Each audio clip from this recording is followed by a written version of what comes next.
Hey everyone, and welcome to Right Side Broadcasting Network. I'm Melissa Ash, and today we are bringing you the White House press briefing with Press Secretary Sarah Huckabee Sanders.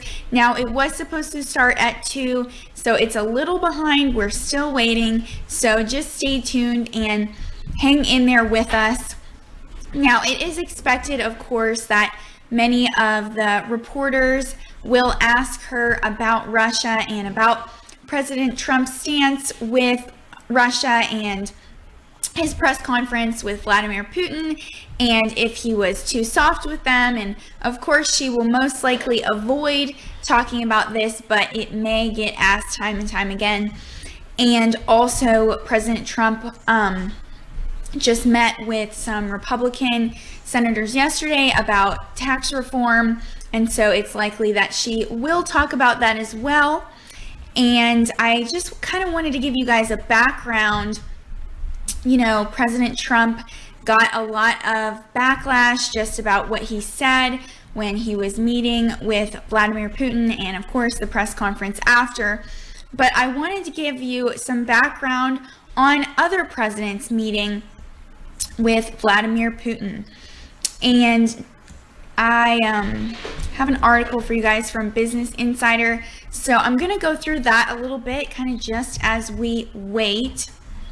So back in November 1999, before he was even the president of Russia, when he was just the prime minister, Vladimir Putin met with President Bill Clinton, and after being sworn in as Russia's prime minister in August 99, he met with President Clinton in November in Oslo, Norway, and they spoke about the Russian military's presence in Chechnya, which Clinton reportedly told Putin was an overreaction. And then they met again in 2000 after Putin became president of Russia and President Clinton was in his final year of office. Now, this meeting was actually primarily focused on discussing a national missile defense system that the U.S. wanted to build. And both countries also reportedly agreed to destroy weapons-grade plutonium. And Clinton and Putin apparently didn't look or smile at one another during their joint press conference, which is really interesting. And then in June 2001, Vladimir Putin met with former President George W. Bush after he was sworn into office at 2001. And they met in Slovenia. And it was the first time they met in June for a summit in Slovenia. And this was when President Bush famously said that he was able to look Vladimir Putin in the eye and get a sense of his soul. And he said he's a man deeply committed to his country and the best interests of his country. And I appreciate very much the frank dialogue, and that's the beginning of a very constructive relationship. So you kind of just hear former President Bush talking about how it was just the beginning of a constructive dialogue, and that was really all that he could ask for, and that is something that we've seen President Trump say as well when meeting with Kim Jong-un of North Korea and President Vladimir Putin of Russia. And also, former President Bush and President Putin met in November 2001 in Crawford, Texas, where his family ranch is located. So he brought him a little closer to home. And on their visit, the two actually met with Texas high school students. So I'm sure that was very interesting. Just think about it, a normal day in high school and getting to hear from the President of America and the President of Russia at the same time. That just blows my mind. And then after a 3-day summit, they agreed to reduce the U.S.'s and Russia's nuclear stockpiles. Now, in July 2007, President Putin met with former President Bush again at the Bush family compound on Walker's Point in Kennebunkport, Maine. So the two men actually had numerous meetings when gathering with other world leaders at the G8 summits, but they had another private meeting in 2007 in Maine, just like I said. And while visiting the family compound, they actually went fishing and discussed military defense systems in Poland and the Czech Republic. And then back in July 2009, President Putin met with former President Barack Obama for the first time.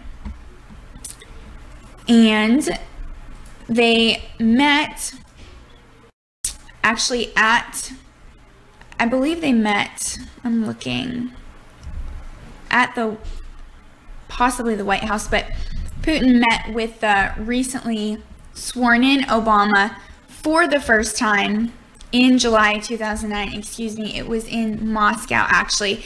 And Obama reportedly, he came out of the meetings feeling confident and optimistic in just kind of resetting relations with President Putin.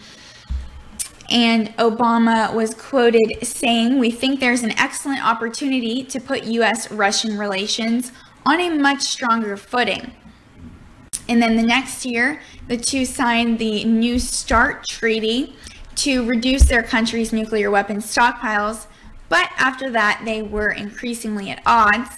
And then they met again in June 2013 in Enniskillen, Northern England. They met on the sidelines of the G8 summit in Northern Ireland after Obama was re-elected president. And they discussed the conflict in Syria, on which, of course, they did not see eye to eye. And President Putin and former President Obama did actually have similar interests in keeping Iran and North Korea from obtaining nuclear weapons, and they also discussed this. But tensions between both leaders actually began to rise after former President Obama actually canceled a meeting originally scheduled for later that year due to Russia giving asylum to former NSA contractor Edward Snowden after he leaked classified documents. And their relationship kind of continued to deteriorate after that.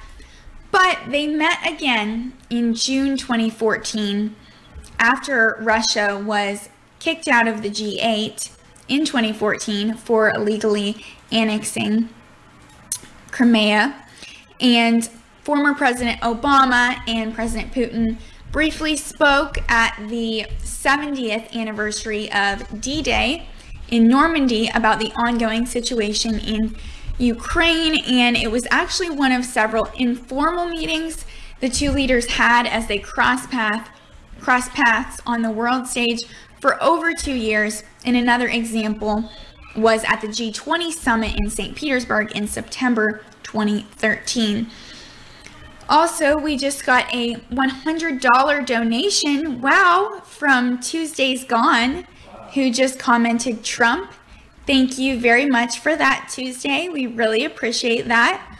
What a fantastic amount for a donation, just starting off a White House briefing. Thank you so much. And in case you can't see or don't know, you can see right here beside me is the James S. Brady press briefing room at the White House, where everyone is eagerly awaiting for Sarah Sanders to come out. And once again, thank you, Tuesday's Gone. What a blessing for us. That will really help us go to our next rally, which we are expecting to be sometime next week. We just don't have that information yet, but we'll share it with you guys as soon as we do.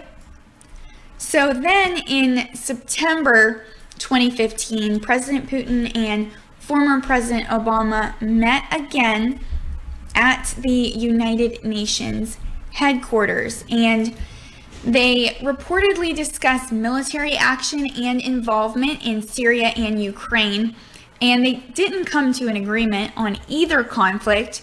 So they met again in September 2016, And it was their last former meeting before former President Obama left the White House, and they huddled together at the G20 summit in Beijing. And they reportedly discussed a ceasefire in Syria, but that the gaps of trust between the two countries prevented a peace deal. And during one of it was described as a frosty interaction in Beijing, former President Obama said that he told President Putin to cut it out with the Russian meddling in the 2016 presidential election. And then in July 2017, obviously a year ago, it was the first time that President Trump met with President Putin, and it was, right on the heels of President Trump's election. It came at the G20 summit in Hamburg, Germany in July 2017, but this was kind of a to the side meeting, and it was not half as big at all as the meeting that they just had last week. So kind of looking to thaw relations between the US and Russia, President Trump said that his talks with President Putin were going very well. And he also stopped by President Putin's seat next to First Lady Melania Trump at dinner during the summit and discussed adoptions, because President Putin had kind of broached the topic of adoption as part of his ongoing effort to pressure the US government to repeal the 2012 Magnitsky Act, which is a US law that blacklists Russians suspected of human rights abuses, and President Putin was really not okay with this law at all. So in retaliation against it, he actually banned American adoptions of Russian children.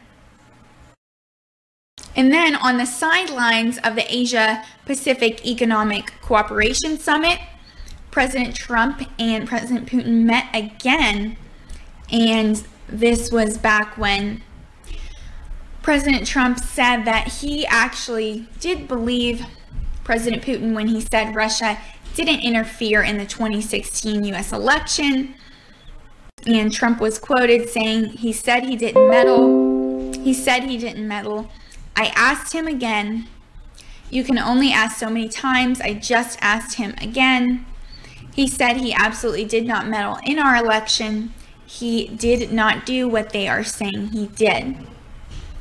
And then U.S. intelligence agencies had concluded in January 2017 that President Putin ordered the interference to undermine Hillary Clinton's candidacy. And Putin's spokesman, meanwhile, told CNN the leaders did not discuss Russian meddling. And then, of course, recently we just had, just a few days ago, the first individual summit together of President Trump and President Putin in Helsinki, Finland.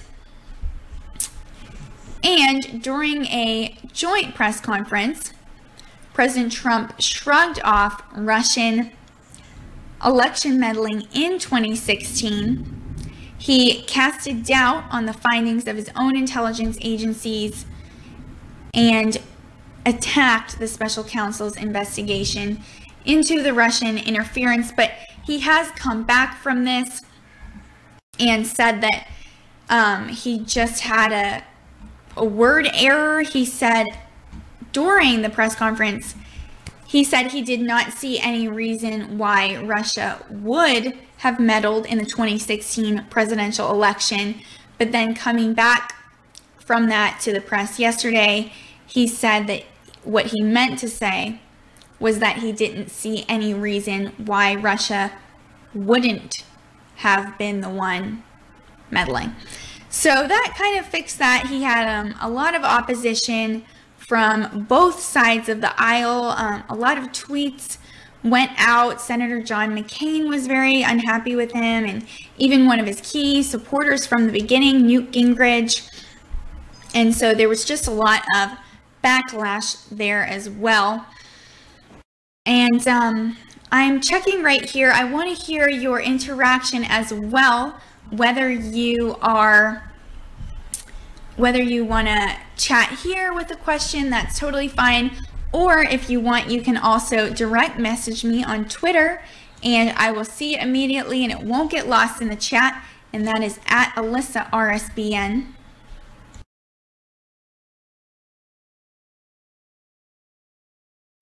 And Lit Rays, I see your comment. Comey's tweets are out of control. Seen them, just that he is encouraging people to vote Democrat. That is the headline right now. And I have one of those tweets that I can share with you guys. One second.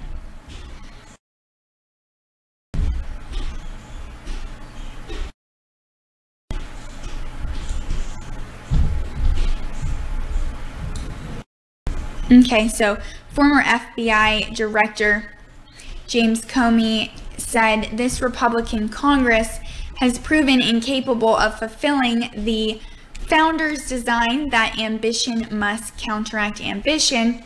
All who believe in this country's values must vote for Democrats this fall. Policy differences don't matter right now. History has its eyes on us. And he has over 40,000 retweets and 914,000 likes. Yes. Look at the YouTube stream right now. Is it Okay. black screen? Oh, geez. Are you looking at it? Yeah. It's not showing.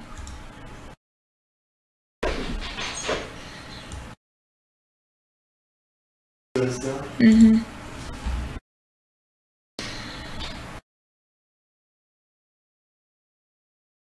We apologize. We are having some issues on YouTube right now with the black screen. Yes, and I see your comment, swoosh for Trump, that it keeps blinking the black screen and stuttering. So hopefully it will stop doing that. It looks okay right now, right? Yeah. It's stable right now. So now it's black screen again. So I'm going to check. It's okay on our other social channels, right? Yeah. I want to check it on YouTube.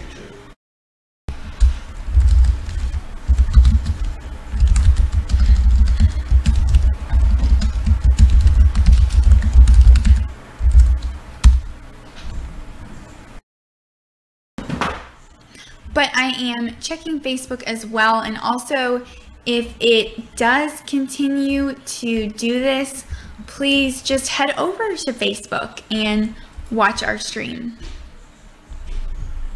But I'm going to check because I want to see your comments on Facebook.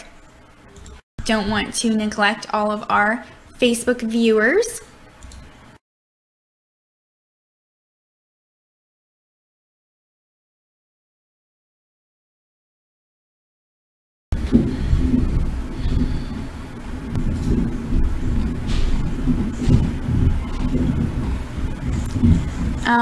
It looks like Facebook's just linked to YouTube. Did you do that instead of streaming to Facebook? Oh yeah. Until this. Okay. Start the Facebook right when she came on. Okay. So we're actually not going to start the Facebook stream until she comes on, because we are processing an interview right now, which you'll get to see later today. I had the fantastic opportunity of interviewing Republican nominee Geoff for Virginia's 11th Congressional District, and he was fantastic to interview, just to hear about his stance on some of the issues, and also how he, encourages people for common sense voting, and how he has really just been going to every event possible that he can go to, and just getting to really know the people in his area. It's difficult for him because he is in, a blue area, but he is definitely a strong conservative. And so it was really encouraging to talk to him today, just to hear his stance on the issues. And I don't want to give too much away, but I will tell you guys a little bit about his background. He actually reached out to us on Twitter for the interview. So it was really awesome that he took the initiative, and he actually got a computer sciences IT degree. And so he has that IT background, so he responds to everyone very, very quickly on social media, and he's just very personal. He's done lots of interviews, written a few op-eds, and since he has this IT background, he's very passionate, of course, about election security and just ensuring that elections will be secure in the future.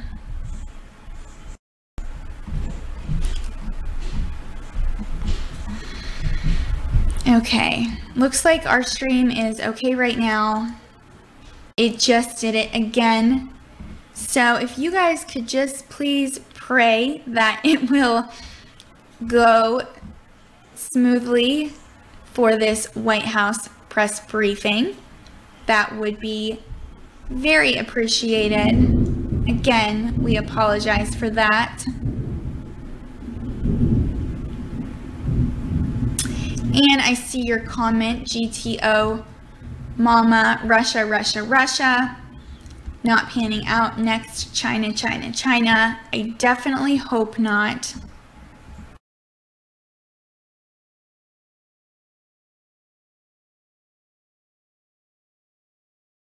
And then, for real, I see your comment. If you watch the hearings, you'll understand the type of people running these social media platforms are far left. Yes, they definitely are. Thank you. For real. And let's see. Richard C. I think Canada is messing with the stream. I don't think they are. And then I saw one of you commenting about, okay, Richard C. says Google is paying the price, only $5 billion. Why so little? Wow, it's definitely a lot. They are being charged by the European Union for Android antitrust violations. And I actually have some information on that from The Verge, which I can share with you guys while we wait for the press briefing.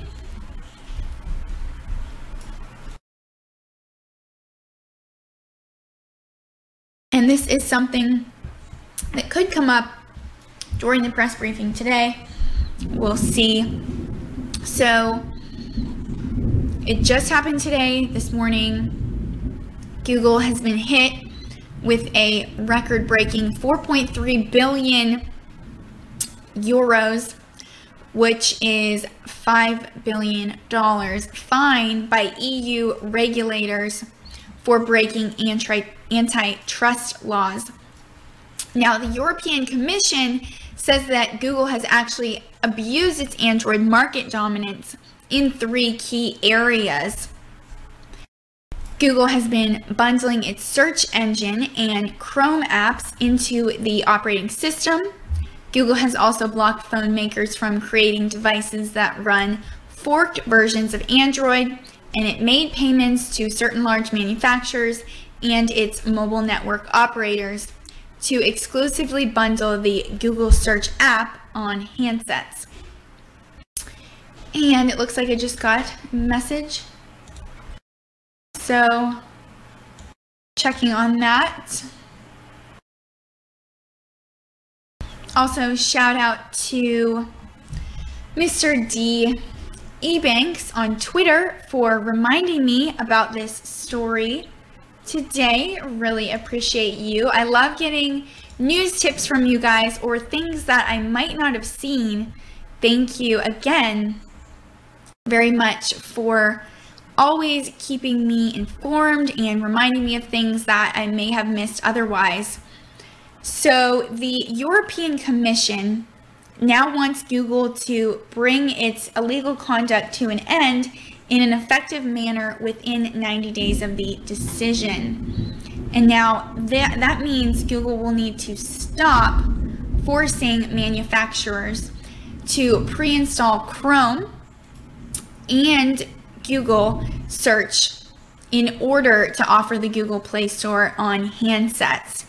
And Google will also need to stop preventing phone makers from using forked versions of Android, as the Commission said, did not provide any credible evidence that Android forks would be affected by technical failures or fail to support apps.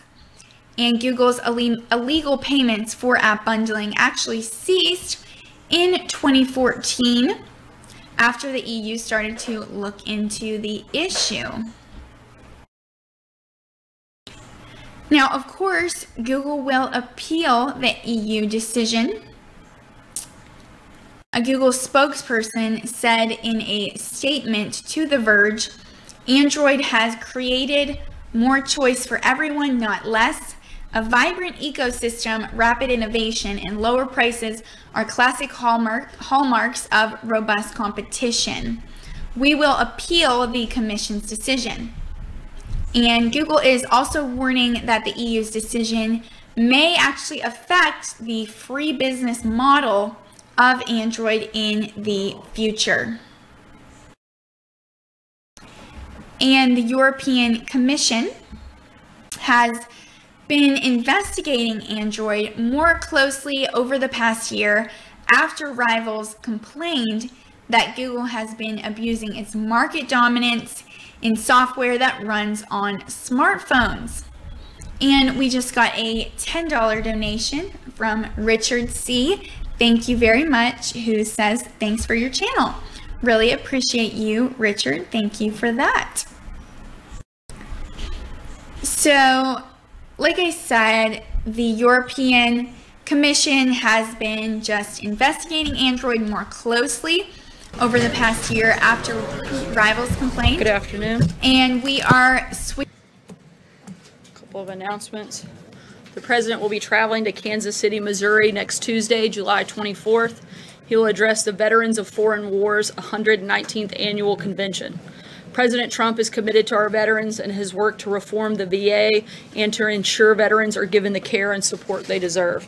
The President looks forward to being with the more than 4,000 veterans in attendance. Yesterday, the U.S. Senate confirmed Randy Quarles as the Vice Chair for Supervision at the Federal Reserve, but it is unfortunate that his nomination was continually delayed. There are still 3 more nominees to the Fed who have yet to receive a vote. It is inexcusable that Senate Democrats have delayed confirming the President's nominees. An even worse example of unnecessary delay is the nomination of Don Stump to be a commissioner on the Commodity Futures Trading Commission. There is no opposition to her, but yet she has been waiting for 400 days for a vote. We urge Senate Democrats to stop these unnecessary delays and confirm these qualified nominees. Lastly, on behalf of the President and the White House, we offer prayers for United States Secret Service Special Agent Noel Edward Remagen and his family, including his wife and 2 young children.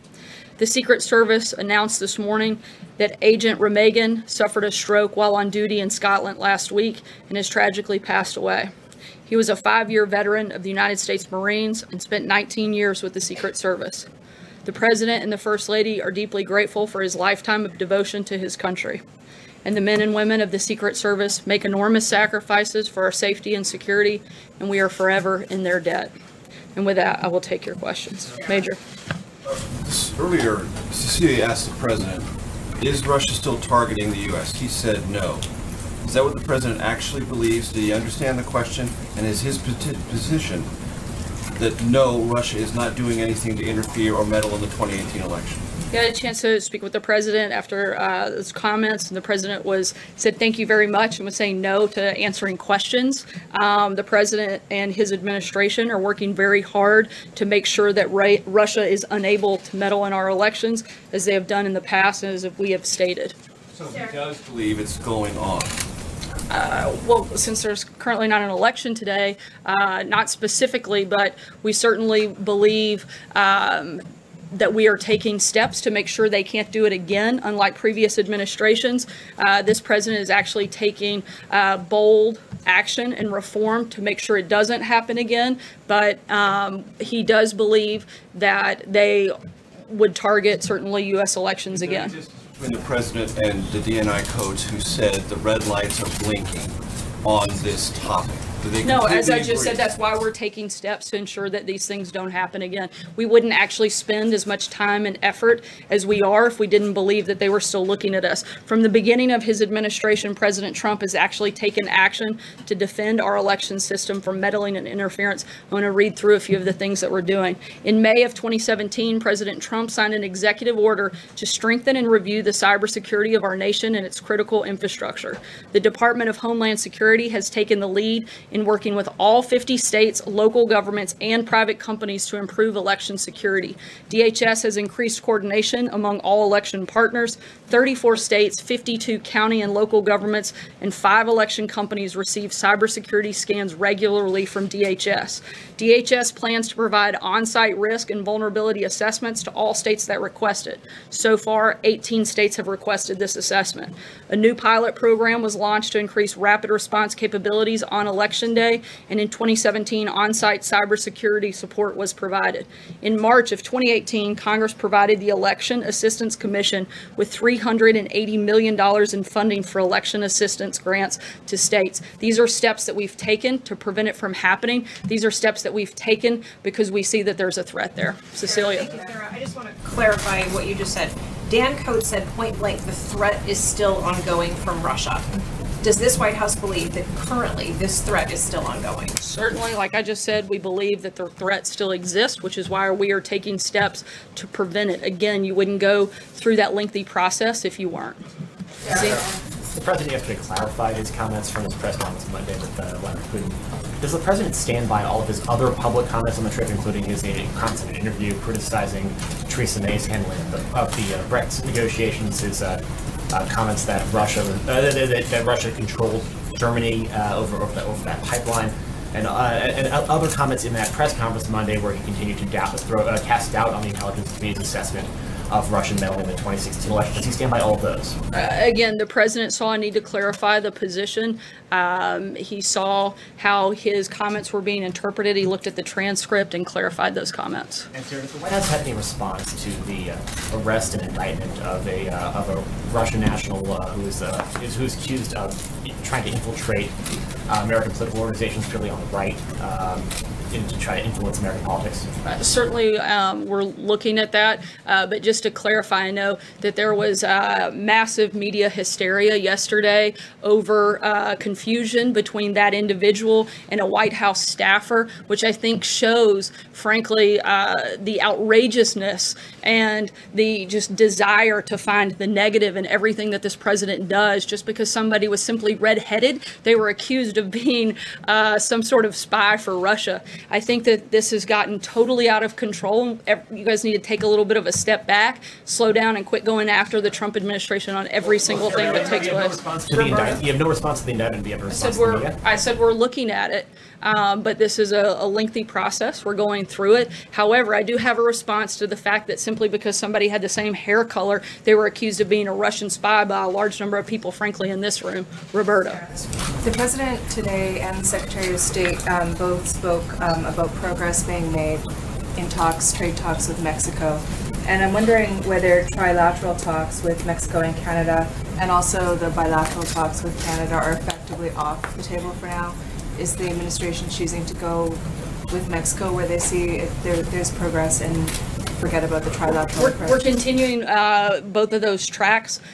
We see a lot of progress on the conversations with Mexico, and if we could make a bilateral deal with them, we're certainly very happy to do that. But again, we're continuing both conversations, both tracks. Maggie? Thank you, Sarah. Russian authorities yesterday named several Americans who they want to question, who they claim were involved in Bill Browder's quote-unquote crimes in their terms, including a former ambassador to Russia, Michael McFaul. Does President Trump support that idea? Is he open to having U.S. officials questioned by Russia? The president's going to meet with his team, and we'll let you know when we have an announcement on that.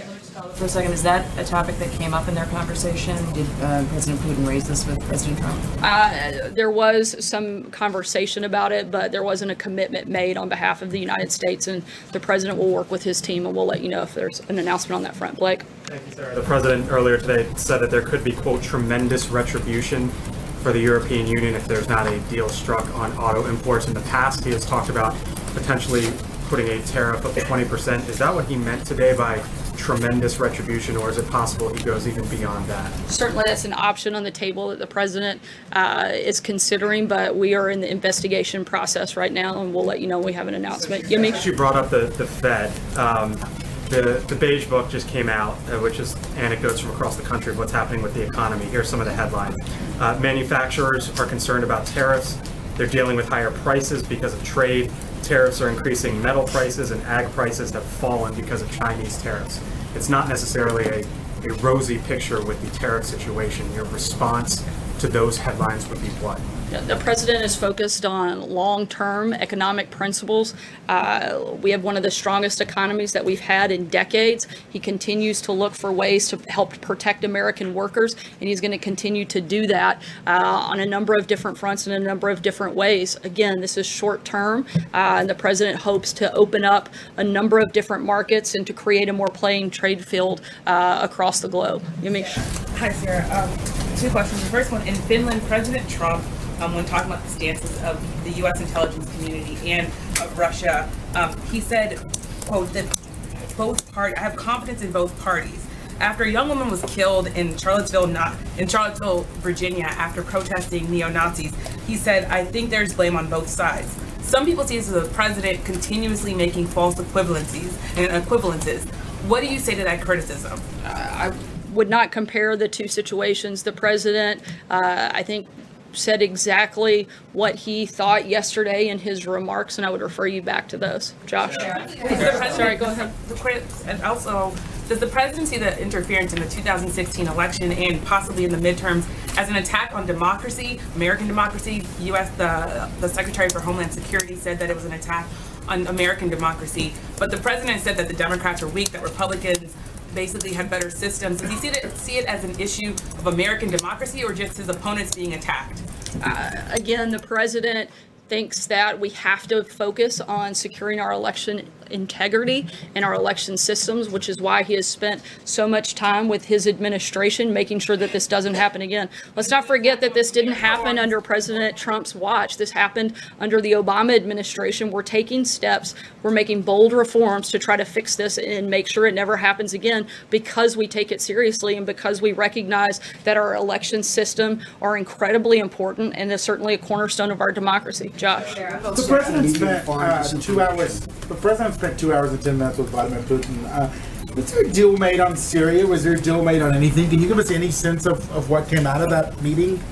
Certainly, as the president said, a number of issues were raised, including Syrian humanitarian aid, Iran's nuclear ambition, Israeli security, North Korean denuclearization, Ukraine and the occupation of Crimea, reducing Russian and U.S. nuclear arsenals, and of course, your favorite topic, Russia's interference in our elections.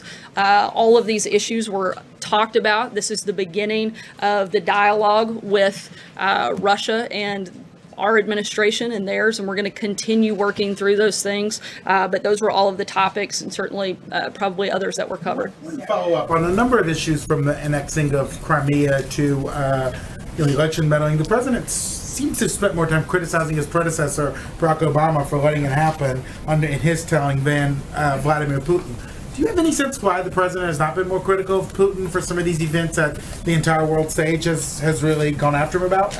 Look, I think the president, as he has said many times before, has been tougher on Russia than anybody. I think you can see that in all of the actions that he's taken, whether it was a plant that was closed due to aluminum and steel tariffs that were put in place by this president. The Treasury Department has issued new sanctions on numerous individuals and entities in Russia. The president has continued sanctions on Russia's malicious cyber activity in response to election hacking. We've expelled 60 Russian operatives from the United States and closed 2 consulates. President Trump issued 4 statements condemning Russia's poisoning of UK citizens on UK soil, authorized the sale of lethal aid to Ukraine, authorized military strikes against the Assad regime in Syria, and has repeatedly called out Russia's actions, exporting energy to our allies in Eastern Europe. Look, the president has been extremely tough on Russia, and to say anything different is just not true. Why is he critical of other world leaders by name far more often than Vladimir Putin? Why won't he criticize Putin by name? I think he has. I think he has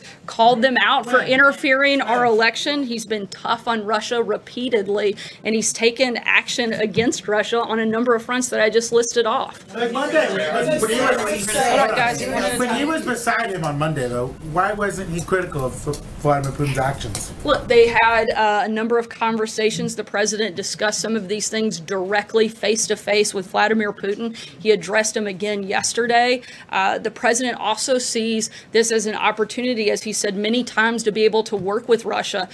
He recognizes the fact that 90% of the world's nuclear weapons are under the direction of the United States and Russia. He thinks it's a good thing to get along with the other person that controls that much of the nuclear arsenal across the globe. He wants to create a more stable world, a more peaceful world, and we can't do that if we can't get along with Russia in some capacity. And so certainly we've called him out. We've been tough. We've approached this in a totally different fashion than has been previously done, because what's been done in the past hasn't worked. So we're trying a new approach, but to act like he hasn't been tough on Russia, that he hasn't called them out, is simply not true, and it simply completely changes everything that this administration has done in regards to that country. Josh, I'm going to keep going. Justin? Sarah, a minute ago you described the negative impacts of the trade conflict with China as short term, but that's only true if we're able to strike a better deal. And from the outside, since the tariffs went on more than 2 weeks ago, it seems like those negotiations have broken down. So I'm wondering if you could tell us what the status of them are, why the Treasury Secretary isn't meeting one-on-one with China when he's in Argentina for the G20, and what it would take from the Chinese or from the U.S. to restart those talks. Look, I'm not going to negotiate with you guys. I'm going to leave that to Secretary Mnuchin and Ambassador Lighthizer. We're continuing to have conversations with China. We're continuing to look for ways that we can have a better trade deal with them. Stephen? I want to follow up on Maggie's question, because she asked about the idea that Putin offered of essentially allowing Robert Mueller and his investigators to go to Russia to oversee or witness the interrogations of the Russian military intelligence officers if the U.S. would reciprocate and have Russian investigators come here to watch American citizens face questions about the crimes that they allegedly committed in Russia. The president called it an interesting idea. He said it was an incredible offer. Why would he say that? He said it was an interesting idea. He didn't commit to anything. He wants to work with his team and determine if there's any validity that would be helpful to the process. But again, we've committed to nothing, and it was an idea that they threw out. Sarah, some Democrats on Capitol Hill now are saying that they want to drag the translator who was in the room with the president and Vladimir Putin before congressional committees to find out exactly what was said in their private meeting. Is that something that the White House would ever support? That's something that would go through the State Department. Mike? The list of subjects you went through as far as for the one-on-one meeting, unless I missed it, were sanctions discussed at all? Did the president bring it up, or did President Putin bring it up to President Trump? I'm not aware. I'd have to ask to be sure. Hallie? Just one quick one. Yesterday, the president's revision, it was kind of seen widely that he was leaving himself a little bit of room when he said there could have been others too who meddled. Was he referring to any specific intelligence on that, or was that his instinct? Certainly the president receives a number of briefings and has talked about this subject pretty extensively. We're aware of others that have made attempts, but I can't get into any of that here at this point. Hallie? 2 questions for you, and I want to just clarify something you talked about at the beginning of the briefing. So despite the video that shows the president looking at Cecilia and answering no to this question about whether Russia is still targeting the U.S., and despite multiple people in the room understanding that the president was responding to that question, and despite the president having never before said the word no repeatedly to usher reporters out of the room, you're saying it's a reverse. You're saying the president said, this is the first thing that the president said after the question was asked was thank you very much, and then he said no, I'm not answering any more questions. And even further, I think even Cecilia didn't realize what the answer was because she asked for clarification and he didn't answer the follow-up. Again, because she wasn't sure. I talked to the president. He wasn't answering that question. He was saying no, he's not taking questions, and I've stated what our position is. Let me get my question, Sarah, because I haven't actually asked it yet, which is the president, now this is the second time in 3 days that the president of the White House has come out and reversed what the president has said. To the opposite of what it was I'm interpreting what the president said. I'm not reversing it. Opposite way. Why I was in the room as well, and I didn't take it the way you did. But why should this president have any credibility to Americans in what he says if, in fact, 24 hours later, or in this case, 3 hours later, the White House comes out and says, just kidding? First of all, that's not what I said. I was interpreting what the president's intention was and stating the administration's policy. It's not exactly what you just explained. We never said just kidding. And I think that you can take the fact that the president has credibility because he saw that he had misspoken and he wanted to clarify that yesterday, which he did. So when he sees that he's misspoken, he comes out and he says that. Jordan. Follow up on Josh. I'm going to keep moving. Question. Jordan, go ahead. Just to follow up on my second question, Sarah. Sorry, You've asked two. I'm going to move on to Jordan. You told Josh the president has been once again, Hallie, I'm moving on to Jordan. Jordan, go ahead. Sorry, Hallie, go ahead if you want. Thanks, Jordan. You said to actually, Josh, I'm going to take a question from Jordan. Critical of Vladimir Putin. I just want to know when, because I don't think any of us remember, at least I don't remember, a time when the president has publicly called up Vladimir Putin. I think by stating the fact that the president said that Russia interfered with our election, that's a pretty bold call out of another world leader. Jordan, go ahead. Senators Rubio and Van Hollen have introduced legislation that would impose new sanctions on Russia if the intelligence agencies find that they meddle in the 2018 midterms or in the future. Would the President Trump support a proposal like that? I'm not going to get into a hypothetical situation until we see a final piece of legislation and also determination if there's election meddling. Again, our goal is to stop that from happening, which is why we've spent such a significant amount of time in the first year and a half of our administration focusing on protecting the election integrity system. John, with that, Sarah, is voter suppression? John, go ahead. Sarah, is voter suppression included with that, please? If we could go on. I'm just asking you a question because you choose not to call on me. Is voter suppression part of that election process that the president is trying to look for? John, go ahead. Oh, you're not going to answer that? Voter suppression is a huge issue that a community in America has asked about. You're not going to answer me. John, go ahead. That's all right, fine. Thank you, Sarah. I wanted to ask you about the immediate reaction to the president's comments that he made at that joint press conference in Helsinki. It was immediate. Every cable channel, Fox, NBC, CNN, reacted immediately to the suggestion the president made that he did not believe that Russia interfered in the U.S. presidential election. I got my inbox inundated with emails from Republican members of Congress with their reaction immediately. And 24 hours, it took 24 hours for the president to correct the record. Why did it take so long for the president to clarify the comments that he made at that press conference? Look, the president put out an initial tweet after boarding Air Force One that clarified his comments on the intelligence community, wanted to make sure that was clear, and at the very first chance he had in a public setting the following day, he clarified his comments. And I don't think that it was that long for that to be the very first public appearance that he had following arriving back to the United States. So actually, it's a pretty long time, and it was out there for quite a bit. It wasn't actually 24 hours before he responded at all. Again, he put out an initial tweet from Air Force One. Comment on this to clarify his remarks to change the would to wouldn't, or the wouldn't to would. And I think that, a lot of people would argue that there was ample time for the president. He tweets all the time from Air Force One. And he tweeted that night. To put out a statement which clarified what he meant to say during the joint news conference. And he didn't do that. What took so long is my question. Once he reviewed the transcript, he wanted to publicly address the clarification, in which he did. Constantly, Sarah. There are currently efforts within Congress to impeach Deputy Attorney General Rod Rosenstein. Is that something that the White House would support for lack of cooperation in turning over documents to Congress? The president's made clear he'd like all documents to be turned over, but we're continuing to work with our Department of Justice. I don't have anything further on that. Jim, go ahead. To follow up on that, would the White House denounce that effort then? Do they have confidence within the Deputy Attorney General? The president would like to see the documents turned over. When the president no longer has confidence in someone, his administration will let you know. Jim? Sure. On the Friday at the press conference with Prime Minister May, I asked the president as he was leaving whether or not he would tell Vladimir Putin to stay out of U.S. elections. As he was leaving with Prime Minister, he said yes. Did the president tell Vladimir Putin at their summit in Helsinki to stay out of U.S. elections?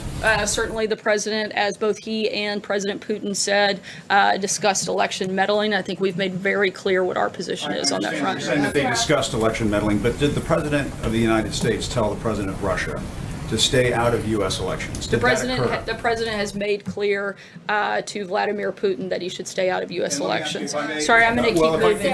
April, go ahead. Was there a recording Sorry, Jim, made? I'm going to take a couple last questions. Was there a recording made of their one-on-one meeting? Does that exist? I'm not aware of one. So Sarah, since you keep saying that the president is very concerned about the election process, you talk about what he's doing. You did not mention voter suppression in that. Voter suppression has been an issue for decades. And particularly in these last few elections, is voter suppression now on the table? When he was talking about voter fraud, people were talking about voter suppression as well. Is voter suppression on the table as well? We want to do everything within our power to protect the integrity of our elections, and we're going to look at that on a number of fronts. The reason I address these specific issues is because of Russia's involvement in our elections in the past. I'm going to take one last question. Right here, Sarah, I want to change topic a minute, if I may. And go south. Sure, I think that'd be fine. Thank you. So the incoming president of Mexico has made two very bold suggestions. Number one, he's looking at giving amnesty to the drug cartels operating within there. Today they come out and say they're seriously looking at legalizing all drugs in Mexico. Now, if they do that, obviously it's going to have a tremendous impact on the incoming amount of drugs into the United States.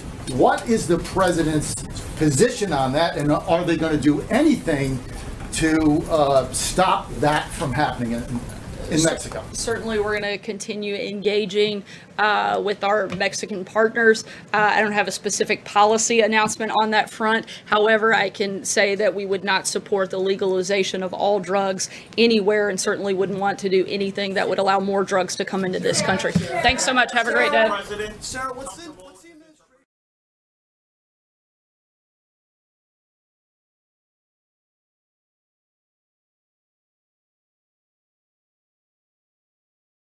Hey everyone, thank you so much for tuning in to the White House press briefing with Press Secretary Sarah Sanders. I know there was a little bit of a delay there as we were waiting, so thank you for waiting and staying tuned. It was a pretty typical press briefing, but there were a couple heated moments when reporters just kept asking her again and again about Russia and about if President Trump had made a solid statement to President Putin telling him to stay out of U.S. elections, and she said, of course, that this has been made clear. So I'm going to go through just some of the discussions here as well, but I also want to hear your thoughts. I saw some great comments going on during the White House press briefing. One from SJ159, who says the only suppression is Democrats. Suppression our votes by having illegals cancel out our votes. So thank you very much for that, SJ. And if any more of you have comments, please feel free to ask them. And if I miss them here, make sure to share them on Twitter with me. You can direct message me at AlyssaRSBN. So thank you very much for that. I see some of your great comments, one from Tom Tilley, Sarah is a national treasure. She definitely is. She's definitely a strong woman, and she definitely knows how to hold her own. She has very thick skin, despite all the questions just being thrown at her at a million miles an hour. So I'm going to go through kind of some of what was spoken today. She talked about Randy Quarles, the vice chair that's being nominated in at the Federal Reserve, and she said that Senate Democrats have unnecessarily denied confirmation. So she asked them to stop that and gave a couple more examples just of nominees who have been waiting. One was 400 days just for a vote. And also she asked for prayers for Noel Edward Romigan and his family. Agent Romigan recently suffered a stroke in Scotland, and he has tragically passed away. So if you could keep him and his family in your prayers. The President and the First Lady are deeply thankful for his devotion to our country. And also, so one of the first, actually the very first question, a reporter said, is Russia still targeting the U.S.? The President said no. And Press Secretary Sarah Sanders said, thank you very much, but no to answering questions, not no that Russia is not targeting the U.S. anymore. And then she said he does not believe it's going on specifically now because there's not an election today, but he's taking bold action and reform to make sure that it won't happen again. And a reporter said, kind of looking at the DNI, the red lines are blinking on this topic. And Press Secretary Sanders said in May of 2017, the President signed an executive order to strengthen our cybersecurity. The DHS has increased cooperation among election companies, and 18 states have requested this assessment. In March of 2018, Congress provided Election Assistance Corporation. And then a reporter said that Dan Coates has said that the threat is still going with Russia, and Sarah Sanders said, yes, it is. And the press saw a need to clarify his position after the press conference. And then she talked about how the media has had a desire just to find the negative. And they have accused, who I told you about yesterday, Rutina, of being a Russian spy simply because she has red hair. And then another reporter asked if talks with Mexico and Canada are off the table for now. And Sarah Sanders said, we're continuing both of those tracks. If we could make a bilateral deal with Mexico, we definitely would. And then a reporter said manufacturers are concerned about tariffs and different things like that. So what are some of your responses to those headlines? And she said the President is focused on long-term economic principles, open to a number of different markets, and open to a longer playing field as well. And some of your comments here from our Rhett says the only way we are going to save this republic is at the ballot box in November, and then again in 2020 and beyond. We are witnesses in the hunt for Red November, MAGA, and CAG. Thank you so much for that, our Rhett. And also I want to check Facebook as well for those watching and just make sure that you don't have any comments or questions there.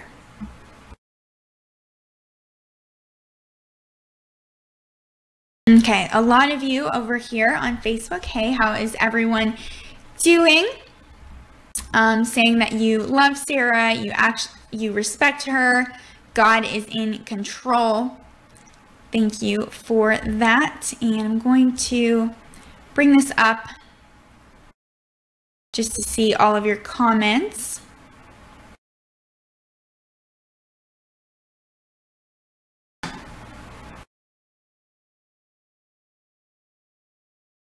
And Charles Mundy said Sarah should have said, let's roll the tape, where he said, I'm not taking questions. Then no, that would definitely clarify the false negative. And Gigi Magana said liberal media doesn't care about information, only about getting something to continue spreading hatred against POTUS.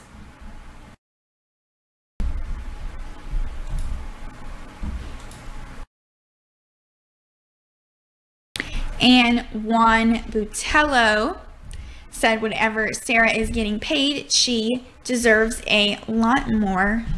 Definitely, I agree with you there. And a great comment from Ann Giovanni. I do not think there is a stronger, bolder, more in control press secretary like Sarah Huckabee Sanders. Thank you for that.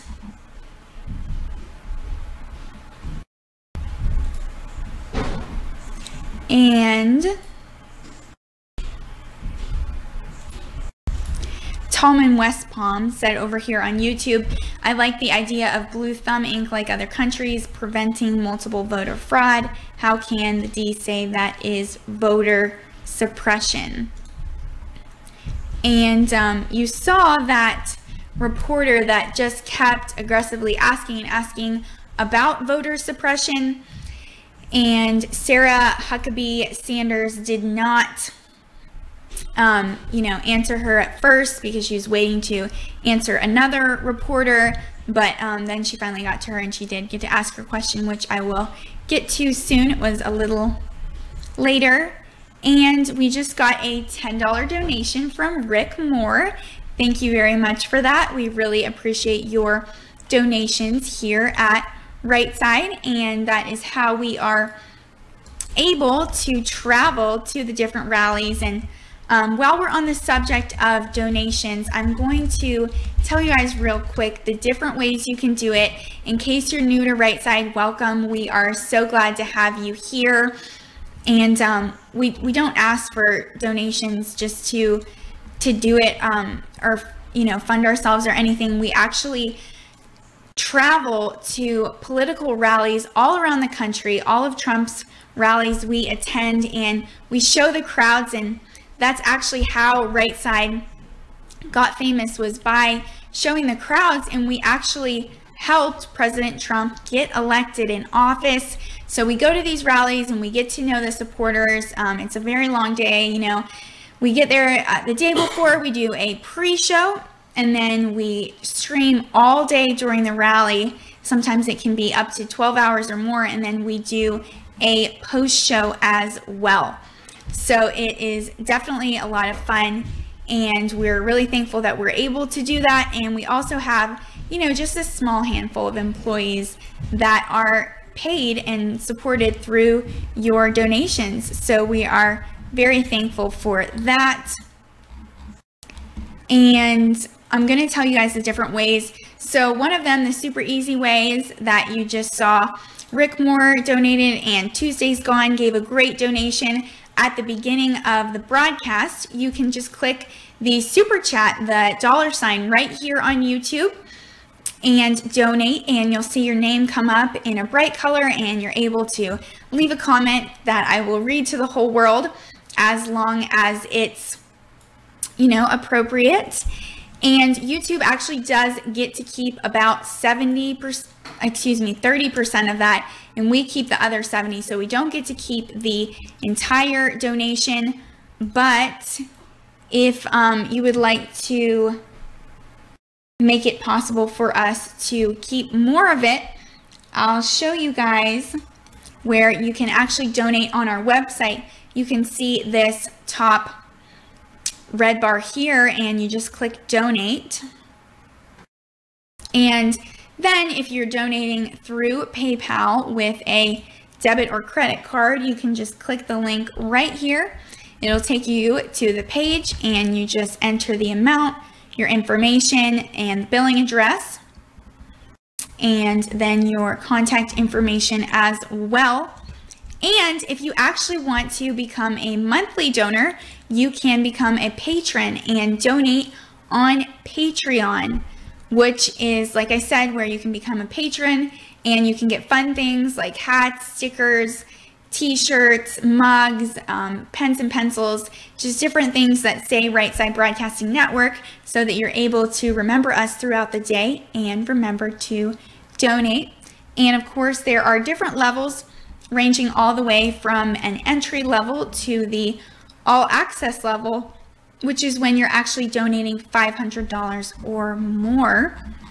And there's one more way. If you're not comfortable donating online, we completely understand and respect that. And you can actually write a check out to us directly. There we go. So you just write the check out to RSBN, and it is at, our box is at 1550 Opelika Road, Suite 6, Box 344 in Auburn, Alabama 36830. And I was encouraged to memorize this as well by one of our fantastic reporters, Tom O'Neill. He is a fan favorite and super educated about politics. He really knows his stuff, and he's involved in his local politics, so he has even more to bring to the table and to bring to the rallies. So stay tuned next time to possibly see Tom. He's very committed as well. He's driven over 20 hours just to attend some of these rallies. So switching it back over here, and also I'm loving your comments. Please continue to comment. Hi Tower Walls, I see you said, when's the next rally? And it has not been announced yet, so stay tuned and we will keep you updated on here and on our social media channels as well. So switching back over, and I see one of our moderators just joined in, Real Frank in Florida. Hey, glad to have you here. So some information and some of her statements from the White House press briefing that I haven't shared with you guys yet. So a reporter asked her, and it really wasn't a good analysis at all, but a reporter said that that President Trump said his confidence in both parties, his confidence was in both parties, the U.S. intelligence agency and Russia, and that they were just false equivalencies, excuse me, made today. And Sarah Sanders referred back to the president's comments yesterday. She didn't want to get into that too much, but she said that he does want to secure our election integrity. And then when a reporter asked if there was a deal made on Syria or any of the other issues discussed, Sarah Sanders said that Syrian humanitarian aid was discussed along with many other issues, and that all were talked about at the beginning of the discussion with Russia. And then another reporter asked, why has the president not been more critical of President Putin? He spends so much time criticizing Obama. And she said that the president has continued sanctions on Russian hacking, and he's repeatedly called out Russia's actions. And then she said, another reporter asked, why won't he criticize Putin by name? And Sarah Sanders said he has, just because he said that, Russia has meddled in the U.S. elections. And then another reporter asked, why wasn't he critical of Vladimir Putin when he was beside him Monday?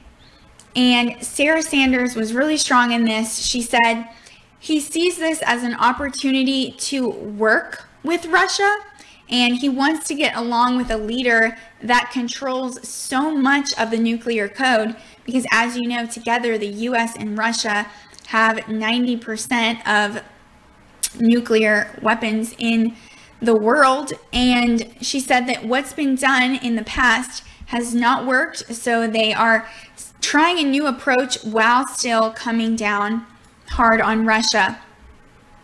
And then another reporter asked about the status of the negotiations with China. And Sarah Sanders said, we're continuing to have conversations with China and have a better trade deal with them. And then another reporter asked, some Democrats on Capitol Hill want to drag in the translator to discover what was discussed with President Trump and President Putin, and Sarah Sanders responded by saying that that is a state issue. And then she moved on, and another reporter mentioned how the president said there could have been others too who meddled in the 2016 US elections, and Sarah Sanders said that we're aware others have made attempts, but we can't discuss and get into this. And then another reporter mentioned how Senator Rubio, and I didn't catch the other one, but there was another senator who wanted to introduce new sanctions on Russia. And Sarah Sanders said that she was not getting into this hypothetical situation until it actually happens.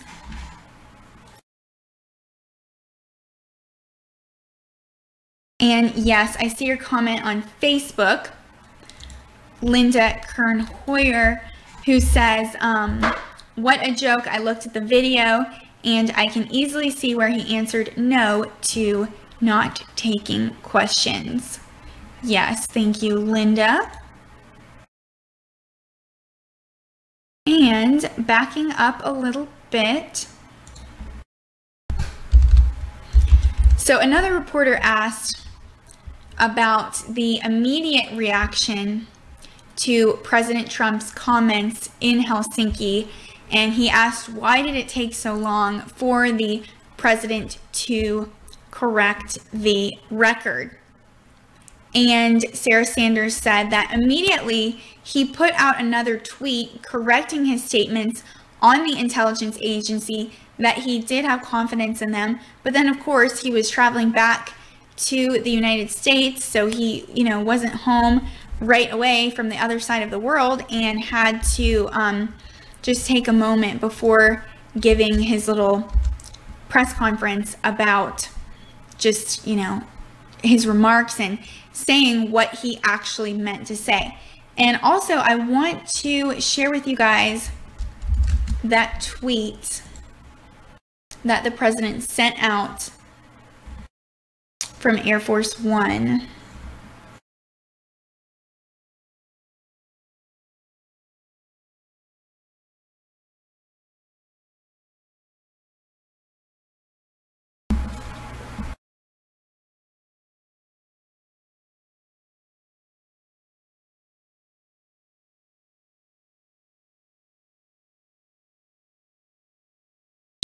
Sorry guys, I thought that I had it up for you. I don't see any reason why he would have deleted it. Okay, here it is.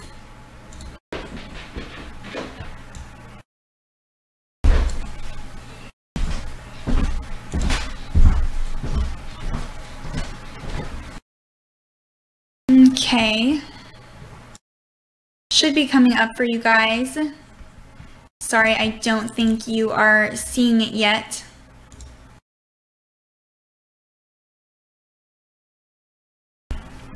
I don't know why not, but okay, that went out. I apologize for that, but I will just read it to you. He tweeted, on Monday, as I said today and many times before, I have great confidence in my intelligence people. However, I also recognize that in order to build a brighter future, we cannot exclusively focus on the past. As the world's two largest nuclear powers, we must get along. Hashtag Helsinki 2018. So there was that tweet. And also, he said during his joint press conference, "I would rather take a political risk in pursuit of peace than to risk peace in pursuit of politics." And so that was definitely a great quote from the president. And he also said, "A productive dialogue is not only good for the United States and good for Russia, but it is good for the world." And then just while I am on the subject of his tweets, and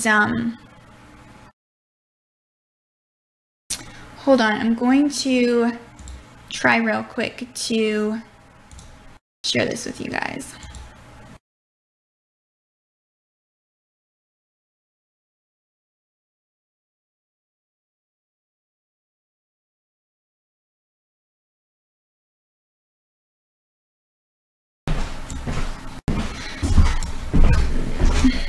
Okay, it's not perfect, but that's okay. I apologize that it took a second.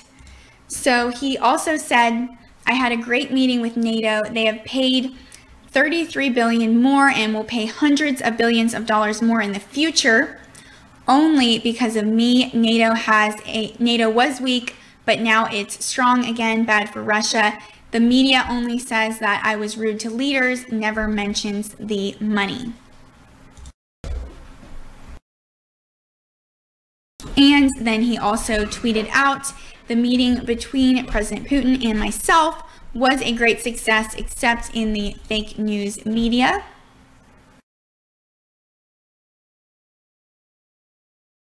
And he shared from Lou Dobbs a quote about himself: "Prosperity is returning. Donald Trump is doing exactly what he said he would do as a candidate, and now, as the most effective president, the most successful president in modern American history. Thank you to the great Lou Dobbs."